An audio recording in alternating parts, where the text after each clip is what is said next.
Bedard charges the puck near the point, dishes it for Skolzl. Centered across, one-timer score! Alexander Suzdalev, 7th of the season. A beautiful pass from the top of the left circle by Skolzl on a tee for Suzdalev. Suzdalev along the right circle. Stick came with him, gets it to the blue line. Skolzl on the power play, winds it, fires! Score! What a blast by Stanislav Skolzl as he rips that one into the back of the net. Welcome to Pats Cast, the unofficial Regina Pats podcast with your hosts, Chris Clark and Kevin Shaw. All right, Kevin. Only one game this week, but there's lots to talk about. We had first off, we had a trade. One that was coming. Well, we knew something was coming with Brook now healthy. He forces the team to make a decision on the 20-year-olds. I think most people thought that Dubinsky was going to be sticking around and maybe Brook was the one moving on, but the Pats found a suitor for Dubinsky and a trade they liked, and so they pulled the trigger. Yeah, and they got a pretty good return for Dubinsky. They got a 3rd and 23 plus forward Zachary Shantz from Sucker Creek, Alberta.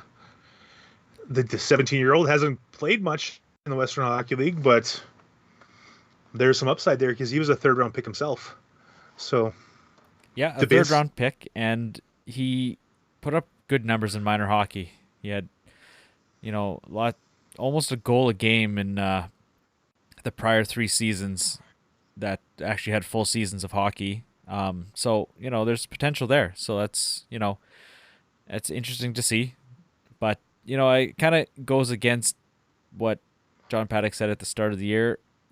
He said he's open for business for making this team better. I don't know if this trade makes this team better this year. What do you think? Exactly. It's like he's making it better potentially, but is he making it better this year? I don't see it. I don't think Brook is a replacement for Dubinsky. Brook brings a different aspect to the game. He's got some speed and he's got some size. Dubinsky, when he's on, he's on. And when he's not, he's not. So yeah. And I think maybe Dubinsky's had a little bit of a slow start. Yeah, he had 3 assists against Tri-City recently, but he only had 2 goals this year. Like you're expecting more. He had 20 last year. You're kind of thinking 25, maybe even 30 goals this year out of Dubinsky.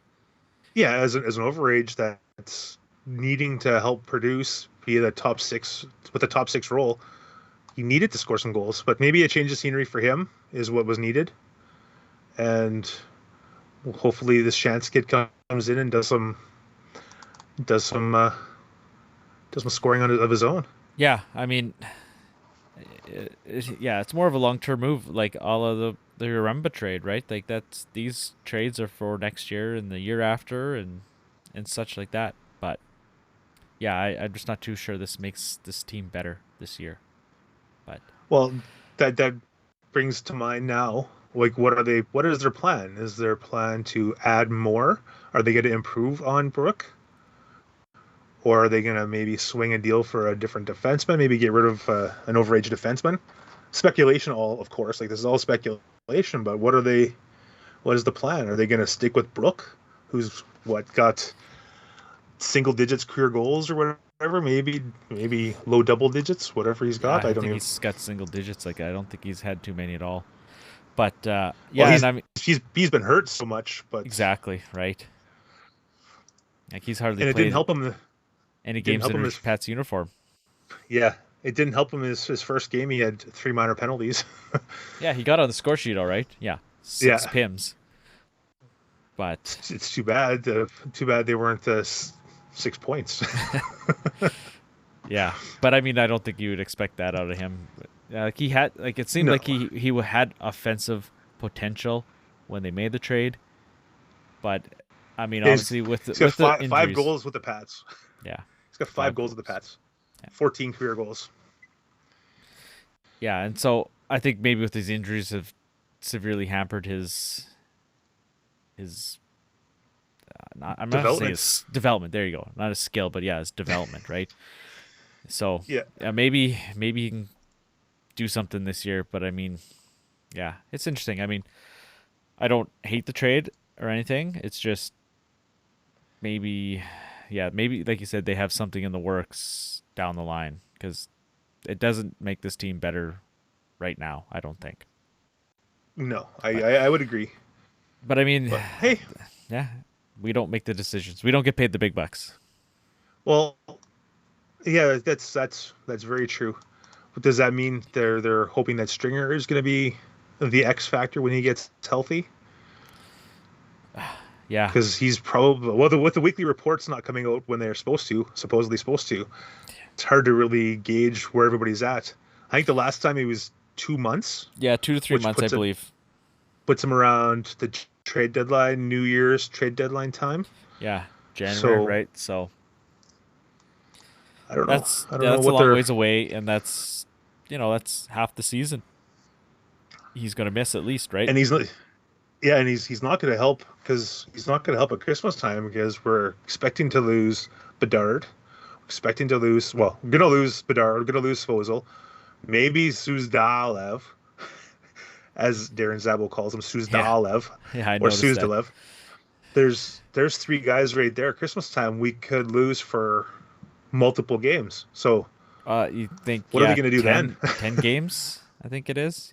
If they, I At mean, Bedard, yeah, and Bedard Svozo. 10. Yeah. Well, Yeah, Svozo maybe not as long because they don't usually do as long a camp, those European teams. yeah. But still, even 5 games without Svozil, Suzdalev, and Bedard would like that's three of the top 5 guys. Yeah, no, for sure. Right. And that what are they going to replace those guys with? Well, yeah, you're looking at, I don't well, know. you bring in your young guys up, right? Maybe a Zacharias or, I mean, Temple, or a Allman. Temple, but I mean, those guys are 15, so they can only play a few games. But I mean, That's true. we'll see what happens. Like and well, like we said, maybe there's other moves in the works. Yeah, I mean, there is some depth, right? Like Michaels has been in and out of the lineup, so there's another guy that would play for sure. Yeah, Yeah, and who knows how long Rowan's got left for his injury? yeah, right. There, I I forgot think about he Rowan. was a couple weeks. But like I said, the weekly report's not up to date, so Yeah, it's can't even way. speculate when these guys are back. Yeah, it's 2 weeks old already. They have last week they put it out, but it was the week prior, so and it has obviously Yeah, not out till tomorrow maybe, but maybe it's last week's again. maybe. So yeah, it's kind of a gong show there. But I guess yeah. So I mean, yeah, lots of stuff up in the air, and I'll just have to see what's gonna happen here. I guess that leads us into the game.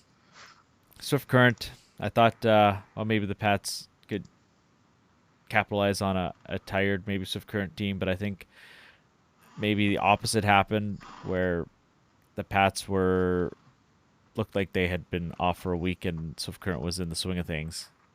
A real slow start. Didn't look good until the third period, but by that The, time they were already down. but the Pats did the Pats did have a lot of opportunities in the opening period, but they failed to connect. Yeah, right. I mean, it was a good game. I thought it was a really good game, fast paced. It was kind of almost like that Everett game. I mean, I watched it on TV on replay, so I was way behind with it. But I mean, I thought it was a good game. That Sam McGinley goal though for Swift Current, ooh, that was a nice one from a D man. Oh yeah, oh That yeah, was that was a beauty. And yeah, like you said, they had chances. They had some posts. I don't know what 4 posts in the game total, yeah, at least. something like that. Yeah, 3 or 4. It was, and they had like 3 or 4 opportunities would just somehow squeak through and didn't get in. They get it past Alexander, and it just for some Yeah, it reason was. just got enough of it just Yeah, to direct it wide. The dude's like 7 feet tall almost, so yeah, he played pretty well. So I mean, yeah, yeah, for a guy with a 425 goals against average coming in, he played pretty well. yeah, I think his stats don't reflect. Obviously, they're his stats, and he's had a rough year. But I mean, he's a better goalie than those stats, I believe. Oh yeah, I agree. Yeah. So And I mean, the Pats got back into it. I mean, maybe some fatigue out of Swift Current, and the Pats were able to find their legs and really draw some penalties. They got the power plays that kind of kept them afloat to that game, and they made it 3-2.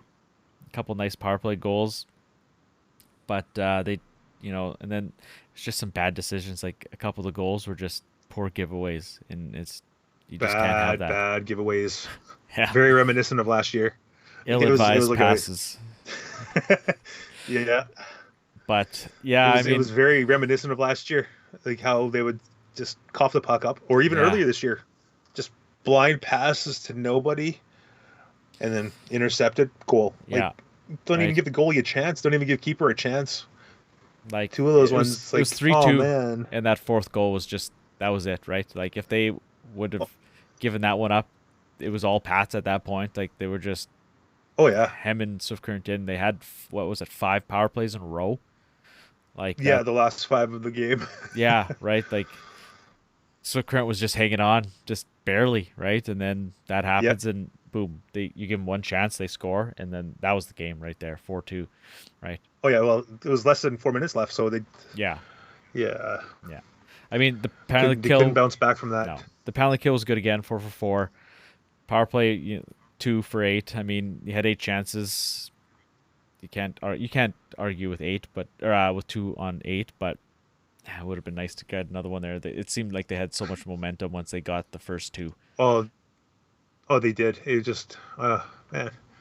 Swift Current was blocking shots left and right. Yeah. I don't know how many they had 42 shots, but I don't know how many they blocked. Yeah, Tons, yeah. tons. Yes, Got to give Svozil. them props though for playing. They played Red Deer the night before, and I know. got to give them props for battling the Pats. And And then they stayed in Regina. They didn't go home that night either. Obviously, with the road situation. I'm glad they did, because that was bad. That was brutal. It was, yeah. I was thinking about it. I said, is this game even going to happen? Like, because it was already snowing out west. I don't know when they left, but I mean, I bet you the roads were Yeah. good when they came. Like it was snowing. I out almost beat west. them to the rink. Yeah, I almost beat them to the rink. I was there about 4:45, and they were pulling into the Okay. stadium parking lot as I was walking in. So, so they left at well, 2-ish then. two-ish probably, yeah. Yeah, and It was actually not too bad. It was actually not too bad when I walked, like, in Regina here. So I don't know what it was like on the highway, but wow. I know- outside it was actually really nice. 15 minutes after I got in the rink, got a text. It's really getting windy and snowy out here. Yeah, well, So with it raining here all morning, and then, well, it was already snowing out west. I know west of Swift Current, it was snowing already in the morning out there. So I was just like, ooh, yeah, is this going to be another cancellation or postponement? But they got it.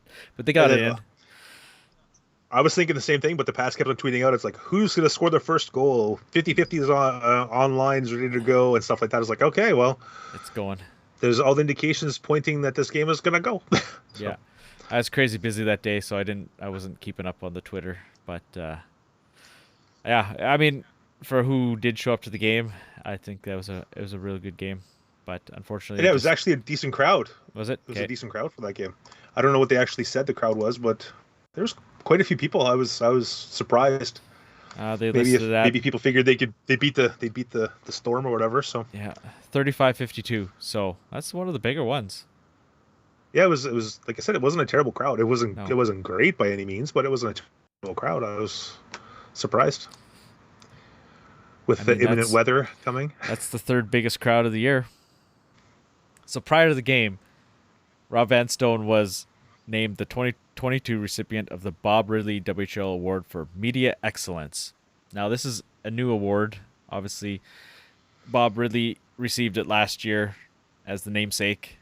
But yeah, Rob been covering not just the Pats, but local sports since 1986. I mean, he's a cornerstone of the sports world in Regina. And I mean, he's such a nice guy. We get to chat with him every game night that we're there. It's awesome, right? I mean, such a nice guy. Yeah, he's been with the Leader Post since 1986, and he said that he's been covering the Pats since 1988.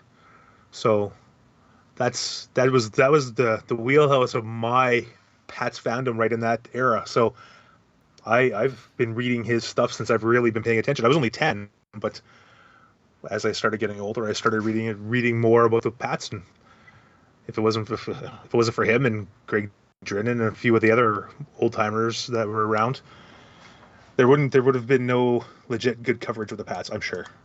I mean, But yeah, like you it's said, well deserved. Definitely. And the Leader Post did such a good job. Like back then, there used to be 3-4 guys covering the Pats at one time. Like it was a different time back then. Yeah, like they didn't have 2:30 deadlines. Yeah. But yeah, so that's awesome for him. Awesome, good recognition for the city and the Pats and stuff like that. And yeah, Rob just keeps trucking along and putting out some great work. And so it's congratulations. I'm surprised Candy wasn't at the game. Yeah, surprised Candy wasn't at the game. He brought everybody. I'm sure he tried to sneak her in, but Candy's his dog. But congratulations to Rob. He deserves it. He's a pretty good guy. Definitely. Rob was Dante's first intermission guest at the game. So if you were at the game or you didn't watch the game, you didn't hear the interview. So Dante was kind enough to send us the interview, and we're going to play a little bit of it, not the whole thing, but there's some parts and Rob kind of goes through a little bit of his story and his history, covering not just the Pats, but the sports in general in this city. So here it is. If I want to ask, when did you first start covering the Regina Pats for the Regina Leader Post? It would have been the fall of 1988, and so it goes back a bit now. And I first covered the Regina Pats was back when I was in journalism school, the 85-86 season. And Stu McDonald, who was the director of marketing then, gave me media credentials based upon being at the U of R journalism school. And Bill Moores was the head coach, Bill Liskowich was the assistant coach, Tim Iannone scored 65 goals that year. And that was my introduction to covering junior hockey in any way. And they were all so gracious and inviting right off the bat. And nothing has changed except my hairline and waistline over nearly 40 years. Hey, what was your reaction that you were going to win this award? Just absolute shock. I was sitting at the Good Earth Coffee House on South Albert Street by the Golden Mile, working on various projects. Laptop on lap and Ron Robinson phone to advise me of it. It's just like, really? Like, it really floored me. And I can't really say that I've processed it more efficiently over the past week. It's still really, I think the word surreal is thrown around a lot. It's such a special night to be here when my wife is here. My best friend, Dr. Mark Anderson, and his wife, Roxanne, are with me tonight, as is a big tub of popcorn. And it means so much to have my family and dear friends with me. I wish my mom, who died December 11th, 2019, I can't imagine how proud she would be tonight. I wish my dad could be here. Dad was the Pats organist from 1971 to 1974. My first Pats game ever was October 8th, 1971. Pats lost 4-3 in overtime to Saskatoon. Don McLeod scored a 2:10 of overtime. You're like Kevin Shaw. You remember everything. I looked it up. I wanted to think. Did you? I wanted to find out when was my first Pats game with my dad as the organist. It was at the Exhibition Stadium, October 8th, 1971. And Bill Bell scored the first Pats goal I ever saw. Does it make this award a lot cooler, given that it is named after the great Bob Ridley? That's what's really, really floors me about it, or one of the things that really floors me about it, to be mentioned even in the same media release as Bob Ridley, who's so iconic. But there's so many amazing candidates that I can think of for the award. I mean, Les Lazaruk up in Saskatoon's been doing that so amazingly for a long time, and Greg Drinnan, the dean of all WHL reporters. And Greg was an amazing mentor to me, as was Bob Hughes, a former Leader Post sports editor, who we lost 9 years ago today. So I want to make a point of thanking and commending and honoring Greg and Bob, because I am so indebted to them. You've been in the same place for such a long time. To me, that's a feather in the cap for you, to be quite honest with you, because there's not too many of those like you. Yeah, and a lot of it was growing up in Regina and reading Bob Hughes and reading Dale Eisler and Arnie Tiefenbach and Mel Isaac and paying just close attention to the sports media in the city, listening to Kevin Gallant call the games on CKRM, and so you follow the media in this city, and all I ever wanted was to work for the Leader Post. That was my goal. And when I got there, I think I knew the moment I became a permanent employee as opposed to a two-time summer employee that I was going to be staying where I was.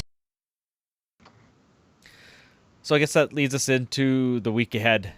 It's a busy week after a quiet week this past one. Starts on Wednesday with Edmonton in town. Now Edmonton's really struggling.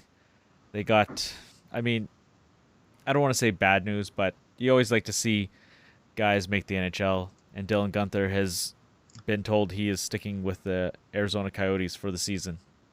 So that's tough on Edmonton's part, but you always like to see those guys move up. So, I mean, there's no help for Edmonton that's there. That's a huge blow for them. Yeah, no help huge blow for now, and no trade bait, right? Like, what could you get for him at the trade deadline? Like, big return, right? He would have been worth a ton. Yeah. So, Edmonton's struggling. They're in the basement. This is obviously a must-win game, right? You got Swift Current after that. You're in Swift Current on Friday. A rematch.